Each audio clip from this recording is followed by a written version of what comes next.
Olá, querido, uma boa tarde, uma boa noite, uma boa manhã. Não sei que horário que você está vendo esse vídeo, mas eu quero te agradecer por estar aqui conosco no nosso canal, por estar aqui nos presenteando com a tua presença, estar nos presenteando com esse tempo do seu dia que você tirou para assistir esse vídeo. Querido, é muito bom saber que tem pessoas que estão sedentas de Deus. Pessoas que estão a ponto de buscar muitas e muitas informações para conhecer mais a Deus. Relato para vocês que fiquemos alguns dias afastados do canal, sofrimos um assalto na nossa casa, na verdade um furto, né? Quando a gente estávamos no Paraná passeando na casa dos nossos parentes e acabaram levando algumas coisas nossas e me desestruturaram um pouco, mas estamos aqui. Voltamos hoje, estamos firmes e fortes e na graça do Senhor Jesus. Eu quero te conduzir hoje num texto maravilhoso e dando sequência naquele estudo que nós estávamos da criação do homem. Então, no estudo passado, nós verificamos, né, podemos observar que Deus tinha feito o homem. Como a sua imagem e semelhança Deus nos criou, com as suas próprias mãos ele nos formou. Foi a única coisa que ele desceu na terra. A Trindade desceu na terra e formou o homem com suas mãos.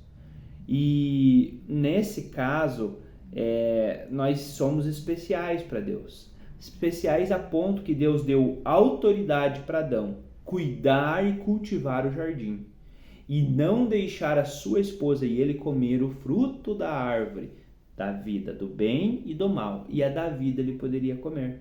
A árvore da vida ele poderia comer. Ele não poderia comer o fruto da árvore do conhecimento do bem e do mal. Vamos dar sequência no nosso texto bíblico então. Gênesis capítulo 3, versículo 1. Ora, a serpente era o mais sutil de que qualquer animal do campo que o Senhor Deus havia feito. E disse à mulher: Sim, Deus tem dito, não comereis da árvore do jardim? De toda a árvore do jardim? Uma pergunta, né? E a mulher disse à serpente: Nós podemos comer do fruto das árvores do jardim, mas o fruto da árvore que está no meio do jardim, Deus disse: Não comereis dele, nem o tocareis para que não morrais. Olha só. Primeiro ponto, querido, ela falou a árvore do meio do jardim.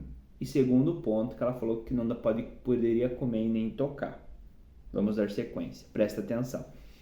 E a serpente disse à mulher: Certamente não morrereis, porque Deus sabe que o dia que dele comerdes, então vossos olhos serão abertos, e vós sereis como deuses, conhecendo do bem e do mal. E quando a mulher viu que a árvore era boa para o alimento e que era agradável aos olhos, era uma árvore que desejava para fazer alguém sábio, ser desejada para fazer alguém sábio, presta atenção. Ela tomou o seu fruto e o comeu, e deu também ao seu marido, e ele o comeu com ela.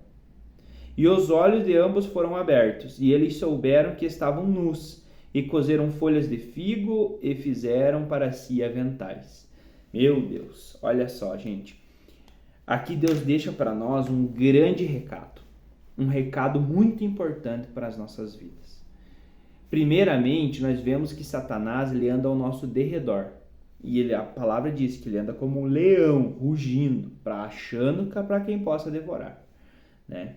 E aqui, Deus tinha entregado uma autoridade para Adão, para que ele pudesse expulsar o Satanás de lá. Porque a autoridade era do homem. Deus fez a terra. Deus criou a terra é do Senhor. Mas a jurisdição, ela está sobre o domínio do homem. Deus entregou para o homem cuidar da terra. É como se fosse essa casa que eu moro hoje. Essa casa é uma casa locada. O proprietário é o dono da casa. Mas eu, por ter o contrato de locação, eu tenho o direito de morar aqui, de viver aqui, de dormir, de comer, de receber minhas visitas, porque eu tenho um contrato de locação que explica sobre isso. E a terra isso foi como Deus entregou para o homem. Ele deu a autoridade para o homem governar a terra e os seus filhos. Mas aqui nós vemos que o homem não expulsou a serpente. E a gente vê que a serpente já estava conversando com a mulher já fazia tempo, porque parece que esse trecho é um trecho de uma conversa que já não começou por aí. Porque ela disse assim, sim, afirmando, vírgula, Deus tem dito, não comereis de toda a árvore do jardim? Perguntou. Né? Então, nenhuma conversa começa assim. Isso provavelmente a mulher disse para ela que não era para comer. E a resposta da mulher é assim, ó. A mulher disse: nós podemos comer do fruto das árvores do jardim, mas não podemos comer da que está no meio do jardim. Aqui que está a falha, querido. Olha só, por falta de conhecimento. A mulher, ela falou que não poderia comer a árvore do que estava no meio. Mas no meio do jardim tinha a árvore da vida e a árvore do conhecimento do bem e do mal. E ela não poderia comer das duas, mas a da vida, porque o homem era eterno até então, ele não teria provado a morte se a Eva não tivesse comido e dado para o seu marido, ele poderia comer. E aí, querido, nós observamos a falha de uma pessoa que não conhecia exatamente a instrução. E é por isso, querido, que hoje eu estou aqui para dizer para você, conheça a Bíblia. Esses 10, 12 minutos que nós estamos aqui não é nada comparado com aquilo que você tem que fazer na sua casa, o seu devocional. Você tem que ler a palavra e pedir para o Espírito Santo dar esclarecimento naquilo que você tem dúvida. Eu conheço muitas pessoas, muitas que falam que leem a Bíblia e não entendem, mas é porque elas não estão pedindo corretamente para o Espírito Santo as revelar. Eles estão cegos espiritualmente ainda. Cada vez que eu leio o texto, ele salta as palavras, porque é o Espírito Santo que nos revela. Amém? Mas vamos dando sequência. A mulher desobedeceu uma ordem de Deus, olhando o fruto que era agradável aos olhos.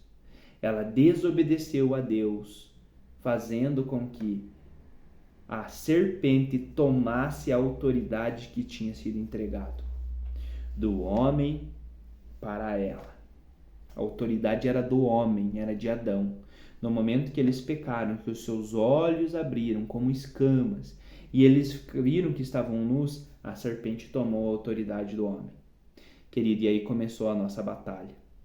E se você for analisar desde aqui, que logo uns capítulos para frente, nos nossos próximos estudos, Adão foi expulso do jardim, nenhum homem teve a autoridade de expulsar demônios, tirando Jesus Cristo. O primeiro homem que expulsa um demônio na Bíblia, depois desse episódio, querido, é Jesus, quando recebeu o Espírito Santo, a Trindade desceu no Jordão, quando João Batista o batizou, o Espírito Santo pousou sobre ele e Deus falou assim: esse é o meu filho com quem eu me comprazo, que eu tenho felicidade. Então estava Pai, Filho e Espírito Santo. Aí Jesus foi revestido de poder e foi para o deserto.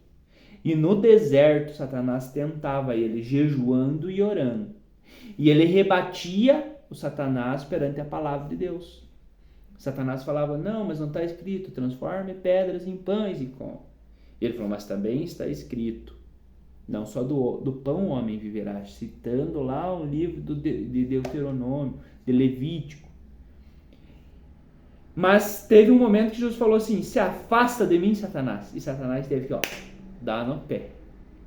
E aí os discípulos lá na frente vão falar assim: Senhor, Jesus mandou eles ir pelas aldeias, expulsando no nome dele. Eles falaram: em teu nome os demônios nos submetem. E cara, nunca tinha acontecido isso. Nunca tinha acontecido, porque Jesus é a autoridade. O nome de Jesus está acima de todo outro nome. E nós temos essa liberdade hoje. Uma pessoa no Antigo Testamento, ela morria endemoniada se ela não buscasse a Deus. E era muito difícil a pessoa buscar por si, porque o demônio tinha posse. Hoje, Jesus tem a posse. E às vezes uma obra de anos de maldições, basta uma oração de ungido de Deus para que esse demônio tenha que parar de atuar e ir embora. E um posicionamento, é claro, da pessoa, né? De não deixar as portas abertas. Mas eu quero te dizer, querido, não peque. A Bíblia fala que o meu povo perece por falta de conhecimento. Não pereça por falta de conhecimento. Estude a palavra. Veja se tudo isso aqui que eu estou falando está escrito na Bíblia. Se não tiver, deleta da tua mente. Se eu não estou pregando a Bíblia, querido, pare de me seguir. Pare de escutar as minhas mensagens, porque eu estou fora do propósito. Me chama no privado e a gente vai conversar. Porque nós devemos pregar a palavra.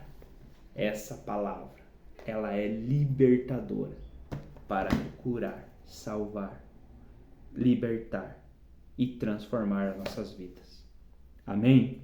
Amanhã nós vamos dar sequência no que vai acontecer do homem após isso. Uma história um tanto triste, é necessária para que a gente entendesse o plano de salvação que existia em Jesus. Que existe em Jesus, não existia, porque ainda estamos no tempo da graça. Amém? Deus abençoe você, tenha um ótimo dia, que você possa ser abençoado por essa palavra no nome de Jesus.